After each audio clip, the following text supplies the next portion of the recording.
This is Showtime, a podcast about the people behind the curtain and the stories that shape them. I'm Andrew G, and each week I sit down with creatives, leaders and risk takers from the theatre world and beyond. We talk about what they do, why they do it, and what it really takes to keep showing up. Today, I'm joined by the practically perfect Hannah Simos Garner and the ever-charming Jason Sainsbury King, starring as Mary Poppins and Bert in the MDMS production of Mary Poppins. From elite vocal training to high-kicking tap numbers, they reveal the magic behind bringing these beloved characters to life. Welcome to Showtime, Hannah and Jason. Thanks for having us. Thanks, Andrew. Thank you so much. Tell me what it's like to be a part of this absolutely magical production. All right, wonderful. Honestly, it's a dream come true. I grew up on Mary Poppins. It's my very first musical theatre memory as a 3-year-old, and I've spent the last, I won't say how many years, but more than 10, working my skills and building them up to be able to be a part of such an amazing production as Mary Poppins. It's just, it's a dream come true. Absolutely. Definitely a staple classic in my household. I remember the soundtrack used to play when we were kids, just constantly on the CD player.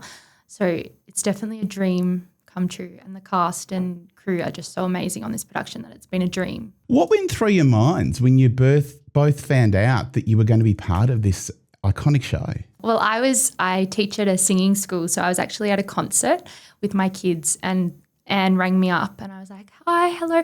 And my kids were all silent in the background because they knew I was waiting for this call. And when I heard, they were very, very excited, but I couldn't believe it. My story's not anywhere near as interesting. I was actually doing the dishes at the time when our director Anne called to offer me the role of Bert. I do remember dropping a wine glass. It didn't break. But I was in shock. I was like, are you serious? Like, is this actually happening? And she goes, yes, I would love to offer you the role of Bert. And I became quite emotional on the phone and went, I will take such good care of him. He's in good hands, I promise. Mary Poppins and Bert are massive shoes to fill. Of course, originally in the 1964 movie, Julie Andrews, Dick Van Dyke. Is it pressure? Is it excitement? Is it privilege?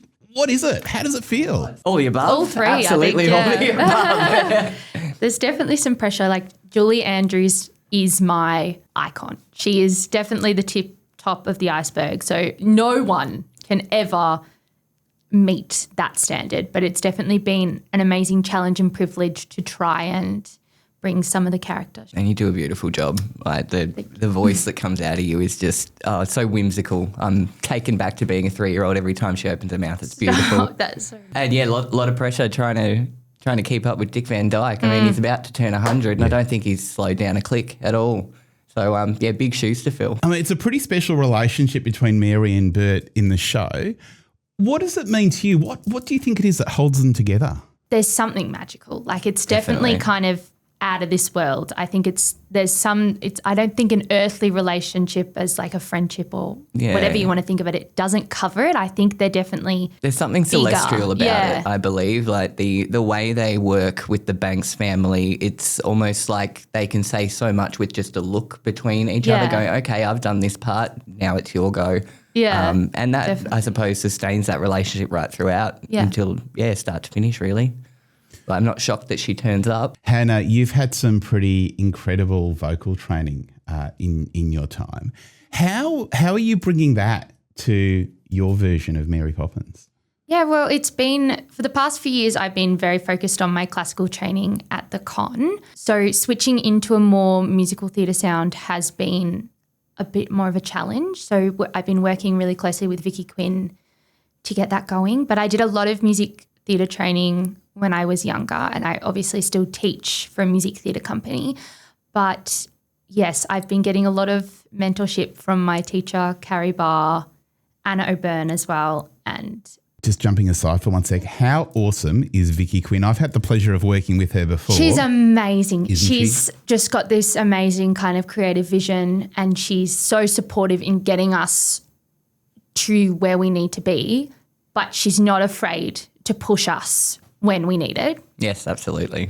She's just amazing. Her stickler for diction and dynamics, amazing. And her skill to get what she gets from the voice of performers, especially performers, I mean, not like the two of you, but there are some performers I imagine in this show that haven't had a lot of musical theatre experience or any performing experience. Yeah, there's definitely some of the kids are doing their first or second show. Yeah. Jason, you've got a pretty extensive background in tap, jazz, and even aerial.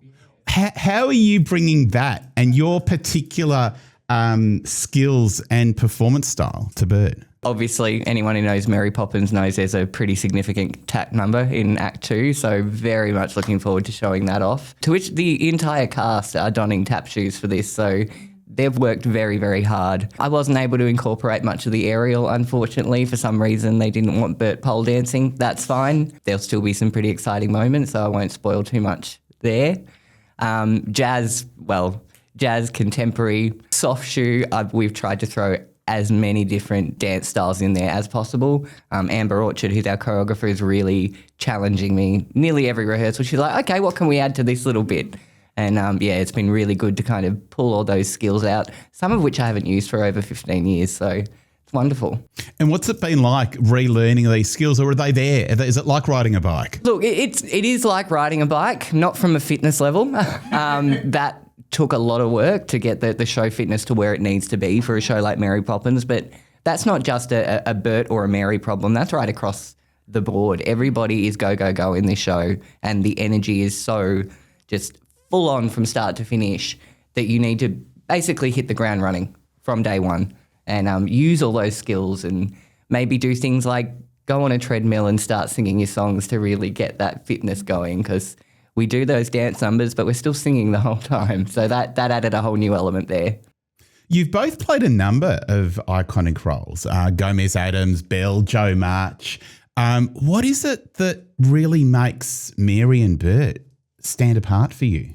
She's such a classic kind of character and role, but I think I'm very I love children and I love teaching. So I think the connection to helping this family and helping Jane and Michael is something that's really, really special to me. And yeah, you do get pretty much the best songs in the show, which is wonderful. Why Bert? I suppose I mentioned earlier that he started this whole theatre interest to me when I was 3 years old. We had rules in our house how many times a week I was allowed to watch the VHS. Hannah's a little bit younger than me, so VHS is... I was going to say, for the purposes of those who don't know, what's a VHS? Oh, it's a great little like plastic. It's about this big. I'll hold up to the camera. And it runs through a piece of tape, just a single piece of tape. It's got everything on there, and then you have to physically rewind it and start again, which sounds straightforward, but when you're doing it up to 8 times a day, that tape starts stretching, starts snapping. I think we went through about 12 different cassette tapes right through until I was about 12. And for those that remember, back when 20 cents was a lot of money, if you didn't rewind it before you took it back to the rental shop, you actually had to go to a rental shop to get the movie. There was none of this streaming business. They'd fine you 20 cents because they'd have to rewind it before the next person took it. Yep, absolutely. The good old days, huh? Yeah, I don't miss rewinding them anymore. No way, no way. And now I can just stream it whenever I want. It's great. What's it like working with kids, Hannah? I know you mentioned that you love working with kids. And Jason, you mentioned that you started your journey with Mary Poppins as a kid, as a 3-year-old. It must be pretty awesome to see this new generation of talent coming through and working with them as closely as you both do through this show. It's amazing. Clem Miller, Charlie Elliott, who are playing the Jane and Michael respectively. Incredible talent. Yes, I think the and future so of theatre is in good hands there. Oh, they're amazing. And they're just, nothing's too great a challenge. They just overcome everything. Yeah. But I also have the extra privilege of performing with my sister in this show, which is actually the first show we've ever done together. That must be pretty special to have. It is really special. She's done her own shows, but we've never kind of done one together. And Jason, what's it like going down memory lane, being 3 years old when you first met Mary and Bert, and now being Bert? I pinch myself every rehearsal. It's not a chore to go to rehearsals. We rehearse 3 times a week. Sometimes we run the show twice in one day. And yes, it is physically challenging, but from an emotional point of view, you just want to keep going and going and going. It's going to be very hard to say goodbye to these roles at the other end. So I'm just going to pretend that's not going to happen. Without giving away any spoilers, what's it really like to make magic on stage? Oh, you do a lot more of it than I do. Yeah, I think we've got a combination of kind of set. We've got special effects. So there's a lot of lighting. things that are going behind. I won't give anything away, but there is a lot kind of going on there. It's pretty cool. Yes, there's a lot of very carefully timed things that are going to involve several members of the production team, making sure that they're all working at the same time to make each piece of magic just mind-blowing each time. Speaking of precise timing, step in time, it's no picnic. Jason, what's the rehearsal process of Step in Time been like for you? Step in Time, when I saw it come up on the rehearsal schedule, I was excited and also scared at the same time because I know what's going to be expected. I believe that's probably the number we've probably rehearsed the most, even at times using part of it as the warm-up just to get everyone moving. I haven't really seen anyone not enjoying it with the massive smiles on their face. We look like we've all been hosed down after the first 2 or 3 runs through of it, but we're ready to go again. We grab our brushes, we wipe the sweat off and let's just go and do it again. Yeah, absolutely. I think everyone forgets that they then have the reprise after. You forget that Down the Chimney, which is just as kind of heavy, it's a bit shorter, thankfully, but you have to keep going. It doesn't just stop with Step in Time. Yeah, this isn't one of those sort of shows that you kind of go, okay, now I stop and get a breather. It's like, no, now I stop and ride that wave and go into the next scene and the next scene. Hannah, do you remember when you first discovered the magic of Mary Poppins? I would have been young. My mum, I definitely remember watching it as a very young child. Sound of Music and Mary Poppins were on a bit of a rotation. And I just remember wanting to be Jane so I could have my own Mary Poppins was kind of my thing. So I just remember that as a child and singing all the songs in the car. Mary Poppins started as the movie in the 60s, but of course there was a book before that. In 2025, what do you think Mary Poppins has for a modern audience, especially families? Well, I suppose from a family point of view, families come with their own unique brand of problems or challenges. And I think a show like Mary Poppins and also the series of books by P.L. Travers really covers different aspects of the challenges of, say, a father looking after an entire household of staff, a wife, children, a nanny that seems to fly. It's a lot of stress for an individual to kind of place on their shoulders, and I think the musical itself probably examines that side of the family challenge probably more so than the books actually do. The children themselves, I mean, kids are in such a rush to grow up, and I think that really there's a huge moment where I believe it's probably more Jane. She's trying to go, well, you know, if mum's not going to do it, I'm going to do it. She's kind of got that real gung-ho about her. And if you just change the costuming and put them in, say, Levi jeans, ripped T-shirts, it's 2025. Like you've got the same issues, you've got the same miscommunication between the generations, and then you've got the helpers that float around on the outside just trying to keep it all together and go, I'm still here for a bit of support if you need. So I think that in that way it's kind of transferable. Yeah, it's definitely timeless. Yeah. Hannah, you've performed in everything from opera galas to musical theatre. How is being Mary Poppins stretching you creatively? It definitely is. I haven't done a music theatre production since school, which was a couple of years ago.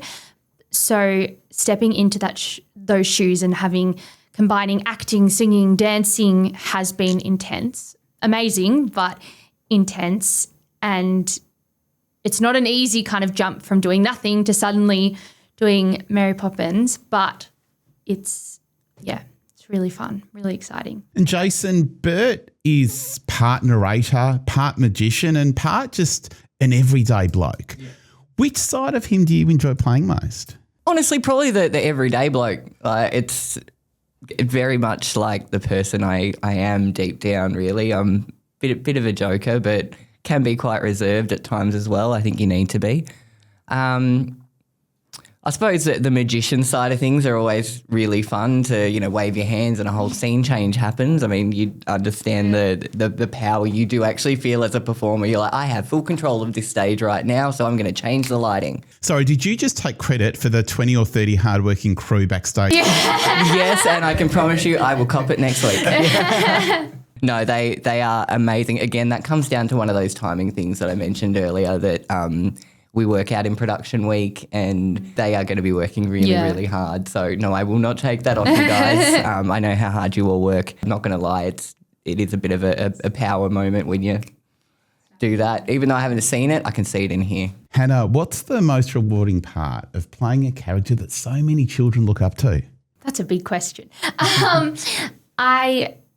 It's just been such a privilege, and I think the main thing is working with these children and helping them grow. And sometimes they come up to me and they're like, you really, like, that was so good, Hannah. You, like, helping inspire the new generation, but also work with them has been one of the most exciting things for me, I think. Yeah, and you do it very well. You do. It sounds to me like sometimes you're looking after these kids, playing Mary Poppins. Yeah. And sometimes it's just Hannah looking after these kids. Yeah, I find kids easier than adults. I have a real kind of connection with them. So I find that a lot easier. So sometimes it's hard to tell if I'm being Mary Poppins or if I'm just being myself in that terms of way. There's some very stark differences between the two of us in terms of self-confidence. I'm a bit of a klutz. She definitely isn't.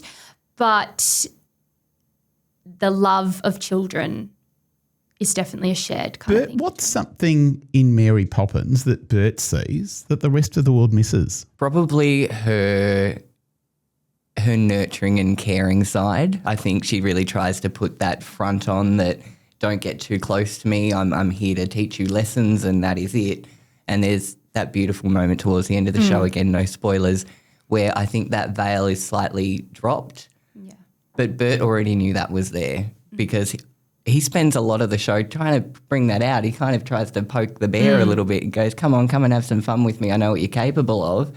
And she's very much, no, we're on the job at the moment, behave. Yeah. So I think that's something that Bert sees that maybe not everyone else does. What does practically perfect mean to you both? Beyond the characters, is there such a thing in real life? I think it's just another way of saying it's okay to be slightly flawed. Like, there's no such thing as perfect. No one can be perfect. No.